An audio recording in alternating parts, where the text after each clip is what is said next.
السلام علیکم دوستو، آپ اسلامک 6313 چینل دیکھ رہے ہیں۔ آج کی ویڈیو میں ہم بات کریں گے ایک ایسے رازدار اور پر اسرار موضوع پر جو صدیوں سے مختلف اقوام اور مذاہب میں بحث کا موضوع رہا ہے۔ یہ ہے قبلہ اور اس سے جڑی کالے جادو کی تاریخ۔ یہ ویڈیو صرف علمی اور تعارفی مقصد کے لیے ہے تاکہ ہم ان چیزوں سے آگاہ ہو سکیں اور اپنے آپ کو محفوظ رکھ سکیں۔ تو چلیے شروع کرتے ہیں۔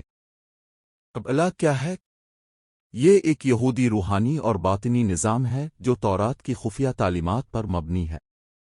قبلہ کا لفظ عبرانی زبان سے آیا ہے جس کا مطلب ہے وصول کرنا، یاد روایت۔ ابتدا میں یہ تعلیمات صرف منتخب علماء اور راہبوں تک محدود تھیں۔ تاریخی طور پر قبلہ کی بنیاد 12ویں اور 13ویں صدی عیسوی میں اسپین اور جنوبی فرانس میں رکھی گئی۔ اس کی سب سے مشہور کتاب زہرد ہے جو 13ویں صدی میں لکھی گئی۔ اس کتاب میں کائنات کی تخلیق، روح کی نوعیت اور خدا کے اسرار بیان کیے گئے ہیں۔ قبلہ میں 10 سفیروت کا تصور بہت اہم ہے۔ یہ 10 روحانی درجات مراحل ہیں جن کے ذریعے خدا کی روشنی اس دنیا میں آتی ہے۔ اس نظام میں ٹری آف لائف یعنی حیات کا درخت ایک اہم علامت ہے جو ان 10 مراحل کو ظاہر کرتا ہے۔ لیکن وقت گزرنے کے ساتھ قبلہ کی یہ روحانی تعلیمات مختلف راستوں پر چل پڑیں۔ کچھ لوگوں نے ان علوم کو غلط مقاصد کے لیے استعمال کرنا شروع کر دیا۔ یہیں سے کالے جادو کا سلسلہ شروع ہوا۔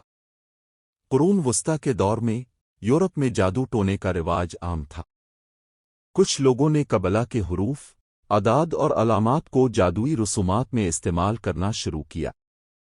انہوں نے عبرانی حروف کو تعویذات میں لکھا اور مختلف رسومات ادا کیں۔ خاص طور پر سولومن کی مہریں بہت مشہور ہوئیں۔ کہا جاتا تھا کہ حضرت سلیمان علیہ السلام کے پاس خاص انگوٹھیاں تھیں جن سے وہ جنات اور روحوں کو قابو میں کر سکتے تھے۔ جادوگروں نے ان مہروں کی نقلیں بنائیں اور دعویٰ کیا کہ ان سے جنات کو بلایا جا سکتا ہے۔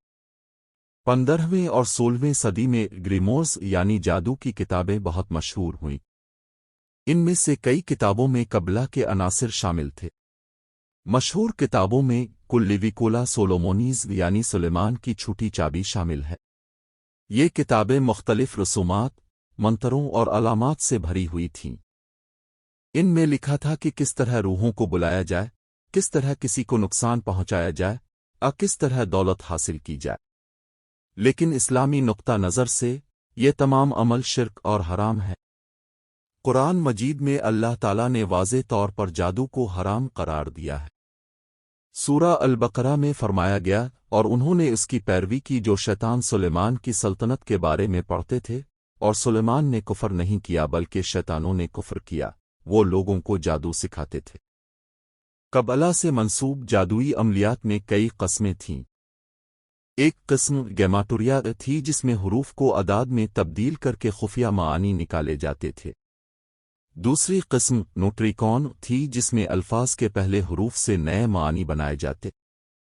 تیسری قسم تیمورا تھی جس میں حروف کی ترتیب بدل کر نئے الفاظ بنائے جاتے۔ جادوگر ان تکنیکوں کو استعمال کر کے دعویٰ کرتے تھے کہ وہ خفیہ طاقتیں حاصل کر سکتے ہیں۔ تاریخ میں کئی مشہور شخصیات نے قبلہ اور جادو کا مطالعہ کیا۔ ان میں جان ڈی، جو ملکہ الزبتھ اول کا مشیر تھا، شامل ہے۔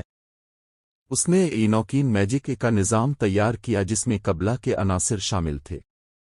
ایک اور مشہور نام ایلیفاس لیوی کا ہے جو 19ویں صدی کا فرانسیسی جادوگر تھا۔ اس نے قبلہ اور مغربی جادو کو ملا کر ایک نیا نظام بنایا۔ اس کی کتابوں نے بعد کی نسلوں کے جادوگروں کو بہت متاثر کیا۔ 20ویں صدی میں گولڈن ڈان نامی ایک خفیہ تنظیم بنی جس نے قبلہ، جادو اور مختلف باطنی علوم کو ملایا۔ اس تنظیم کے اراکین میں کئی مشہور ادیب اور فنکار شامل تھے۔ لیکن یہ سب باتیں اسلام میں سخت منع ہیں۔ نبی کریم صلی اللہ علیہ وسلم نے فرمایا، جس نے جادوگر کے پاس جا کر اس سے کچھ پوچھا، اس کی 40 دن کی نماز قبول نہیں ہوگی۔ کالے جادو کے نقصانات صرف دینی نہیں بلکہ دنیاوی بھی ہیں۔ جو لوگ ان کاموں میں ملوث ہوتے ہیں وہ ذہنی اور روحانی طور پر بیمار ہو جاتے ہیں۔